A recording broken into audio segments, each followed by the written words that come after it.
33º dia. Êxodo 15. Então Moisés e os israelitas cantaram esta canção a Deus, o Senhor. Cantarei ao Senhor, porque Ele conquistou uma grande maravilhosa vitória. Ele jogou os cavalos e os cavaleiros dentro do mar. O Senhor é o meu forte defensor. Foi Ele quem me salvou. Ele é o meu Deus, eu o louvarei. Ele é o Deus do meu pai e eu cantarei a sua grandeza. O Senhor é um guerreiro, o seu nome é Senhor. Ele jogou no mar o exército egípcio e os seus carros de guerra. Os seus melhores oficiais se afogaram no mar vermelho. O mar profundo os cobriu. Como uma pedra, eles foram até o fundo. A tua mão direita, ó Senhor, tem um poder terrível. Ela despedaça o inimigo. Como é maravilhosa a tua vitória! Derrotas os teus inimigos e com a tua ira furiosa, tu os queima como se fosse palha. Tu sopraste e as águas se amontoaram, as ondas se levantaram como muralhas e o fundo do mar ficou duro como gelo. Os inimigos disseram: nós iremos atrás deles e os alcançaremos. Pegaremos todas as coisas que são deles e ficaremos com tudo o que quisermos. Com as nossas espadas nós os mataremos.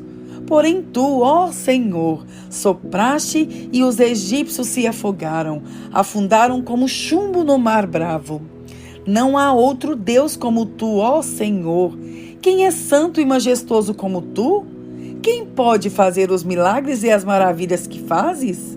Estendeste a mão direita e a terra engoliu os que nos perseguiam. Por causa do teu amor, tu guiaste o povo que salvaste. Com teu grande poder, tu o levaste para a tua terra santa. Os povos ouviram falar do que fizeste e estão tremendo de medo. Os filisteus ficaram apavorados. Os chefes dos edomitas estão assustados. Os poderosos moabitas perderam a coragem e todos os cananeus estão tremendo. O medo e o terror caíram sobre eles.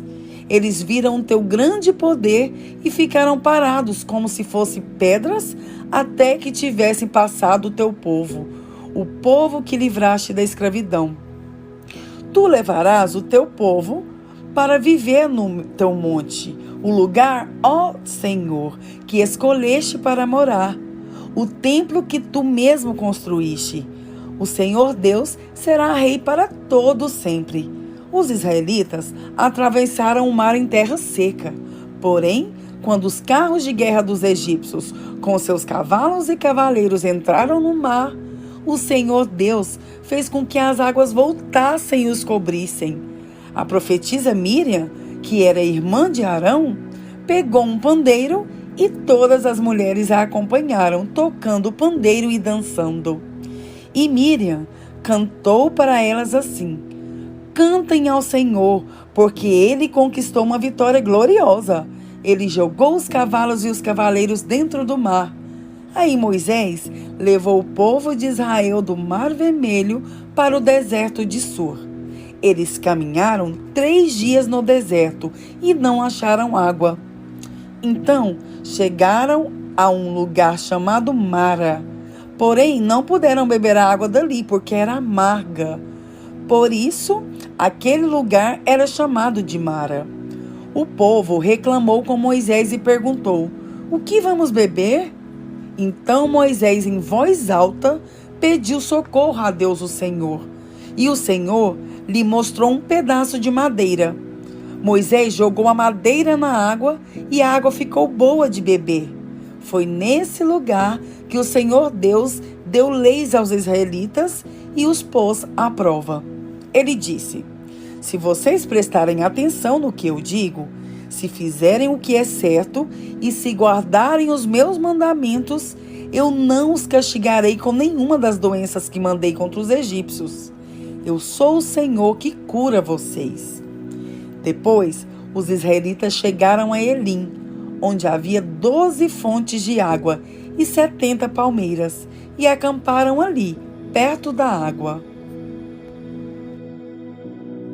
Êxodo 16. O povo de Israel saiu de Elim e foi para o deserto de Sim, que fica entre Elim e o Monte Sinai. Chegaram ali no dia 15 do segundo mês, depois da sua saída do Egito. Ali no deserto, todos eles começaram a reclamar contra Moisés e Arão, dizendo assim: teria sido melhor que o Senhor tivesse nos matado no Egito. Lá, nós podíamos pelo menos nos sentar e comer carne e outras comidas à vontade. Vocês nos trouxeram para este deserto a fim de matar de fome toda essa multidão. O Senhor Deus disse a Moisés: agora eu vou fazer chover do céu pão para vocês, e o povo deverá sair, e cada um deverá juntar uma porção que dê para um dia.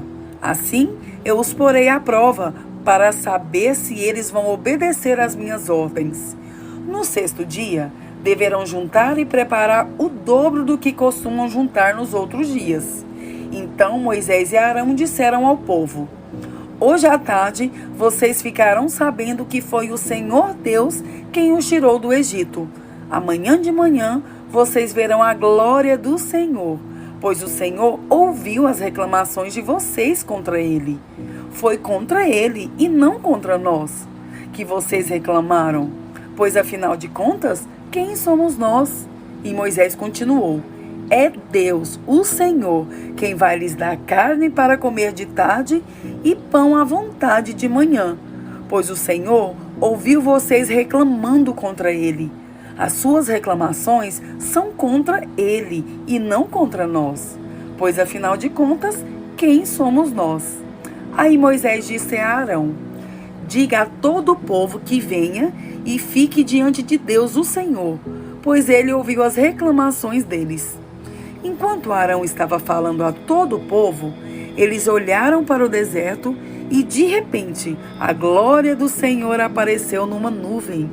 E o Senhor disse a Moisés: eu tenho ouvido as reclamações dos israelitas. Diga-lhes que hoje à tarde, antes de escurecer, eles comerão carne. E amanhã de manhã comerão pão à vontade. Aí ficarão sabendo que eu, o Senhor, sou o Deus deles. À tarde, apareceu um grande bando de codornas. Eram tantas que cobriram o acampamento. E no dia seguinte de manhã, havia orvalho em volta de todo o acampamento. Quando o orvalho secou, por cima da areia do deserto, ficou uma coisa parecida com escamas, fina como a geada no chão. Os israelitas viram aquilo e não sabiam o que era. Então perguntaram uns aos outros: o que é isso?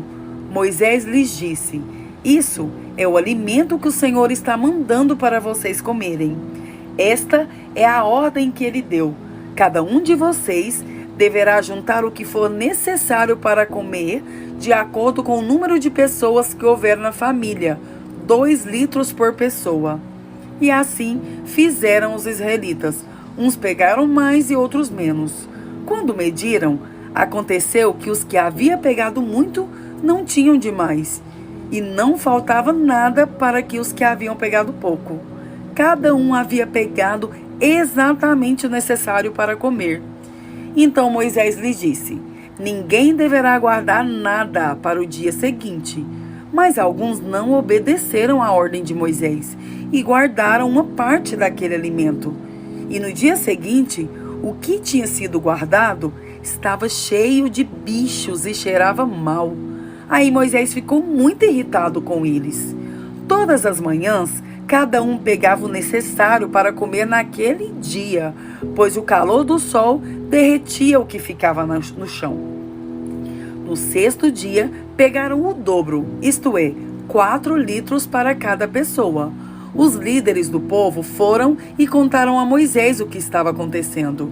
E Moisés lhes disse: amanhã é dia de descanso, o sábado santo, separado para Deus o Senhor. Por isso, o Senhor deu a seguinte ordem: os que quiserem assar esse alimento no forno, que assem, e os que quiserem cozinhar, que cozinhem, e guardem para o dia seguinte o que sobrar. Conforme a ordem de Moisés, todos guardaram para o dia seguinte o que havia sobrado, e não cheirou mal, nem criou bicho. Moisés disse: comam isto hoje, pois é sábado, o dia de descanso separado para o Deus, o Senhor. Nesse dia vocês não acharão no campo nada de comer. Recolham esse alimento durante 6 dias, porém no 7º dia, que é o dia de descanso, não haverá alimento no chão. No 7º dia, algumas pessoas saíram para pegar o alimento, porém não acharam nada. Então o Senhor Deus disse a Moisés: até quando vocês vão desobedecer às minhas ordens e às minhas leis? Lembrem que eu, o Senhor, dei a vocês um dia de descanso, e foi por isso que no 6º dia eu lhes dei alimento para 2 dias. No 7º dia, fiquem todos onde estiverem. Ninguém deverá sair de casa. Assim, o povo não trabalhou no 7º dia. Os israelitas deram àquele alimento o nome de maná. Ele era parecido com uma sementinha branca e tinha gosto de bolo de mel. Moisés disse: o Senhor Deus mandou que fossem guardados 2 litros de maná para que no futuro os nossos descendentes possam ver o alimento que ele nos deu para comermos no deserto, quando nos tirou do Egito. Então Moisés disse a Arão: pegue uma vasilha, ponha nela 2 litros de maná e coloque-a na presença de Deus, o Senhor, a fim de ser guardada para os nossos descendentes. Então Arão fez com que o Senhor havia ordenado a Moisés e colocou a vasilha diante da arca da aliança para que ficasse guardada ali. Durante 40 anos, os israelitas tiveram maná para comer, até que chegaram a uma terra habitada, isto é, até que chegaram à fronteira de Canaã. A porção de maná para cada pessoa era a 10ª parte da medida padrão, que tinha 20 litros. Mateus 17.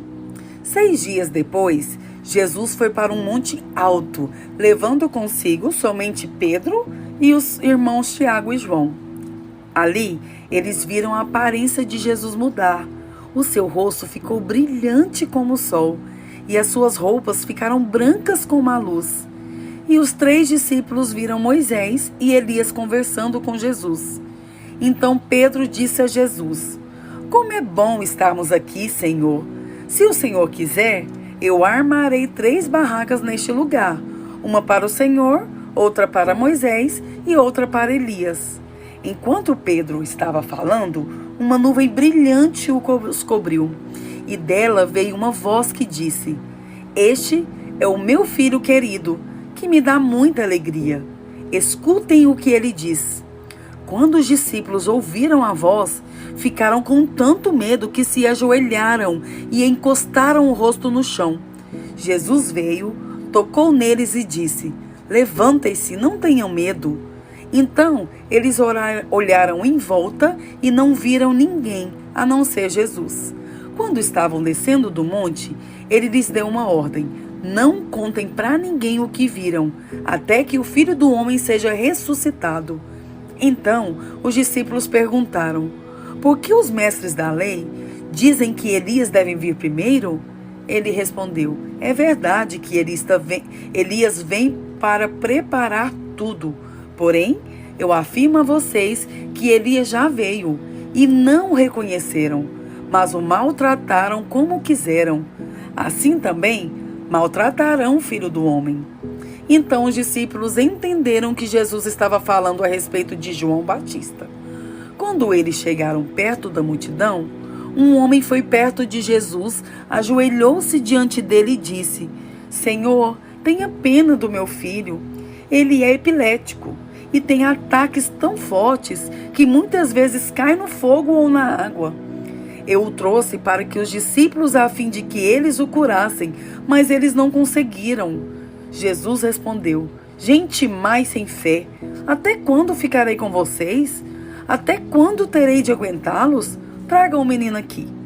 Então deu uma ordem, o demônio saiu e no mesmo instante o menino ficou curado. Depois, os discípulos chegaram perto de Jesus em particular e perguntaram: por que foi que nós não pudemos expulsar aquele demônio? Jesus respondeu: foi porque vocês não têm bastante fé. Eu afirmo a vocês que isto é verdade. Se vocês tivessem fé, mesmo que fossem do tamanho de uma semente de mostarda, poderiam dizer a este monte: saia daqui e vai para lá, e ele iria. E vocês teriam poder para fazer qualquer coisa. Mas esse tipo de demônio só pode ser expulso com oração e jejum. Um dia, os discípulos estavam se reunindo na Galileia, e Jesus disse a eles: o Filho do Homem será entregue nas mãos dos homens, e eles vão matá-lo. Mas 3 dias depois, ele será ressuscitado. E os discípulos ficaram muito tristes. Quando Jesus e os discípulos chegaram à cidade de Cafarnaum, os cobradores de impostos do templo foram perguntar a Pedro: o mestre de vocês não paga imposto no templo? Paga sim, respondeu Pedro.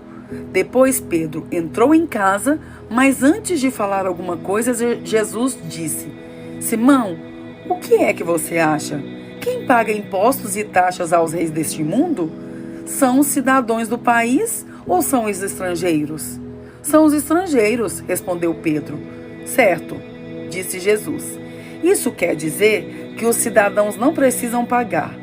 Mas nós não queremos ofender essa gente. Por isso, vá até o lago, jogue o anzol e puxe o primeiro peixe que você fisgar. Na boca dele, você encontrará uma moeda.